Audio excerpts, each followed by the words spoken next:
जेवढे बोलणारे त्यांच्या तोंडावर टिचून मी तुम्हाला काहीतरी यावेळेस मोठं गिफ्ट देईल। आणि आयुष्यामध्ये जो व्यक्ती पूर्णपणे संपलेला होता, आयुष्यामध्ये त्याने अशी उभारी घेतली, शब्दाने शब्द वाडेकर सर असतील, मी असं पूर्णपणे एकदम तंतोतंत पाळले।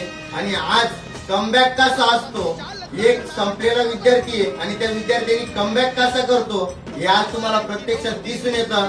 बोलताना अंगावर इतके चार येऊ राहिले, खरोखर जीवनामध्ये एकदम अतिशय हालाकीची परिस्थितीमधून आज दीपक तुम्हाला इथं दिसतोय। नाशिक ग्रामीणला होता तो, नाशिक ग्रामीणला काही कारणामुळे तो तिथं राहिला आणि त्याच्यावर लोकांनी बोट दाखवले का हा व्यक्ती काही कामाचा नाही, हा होणार नाही। पण त्यांनी कमबॅक कसा असतो हा धुळे SRPF गट 6 ला करून दाखवला।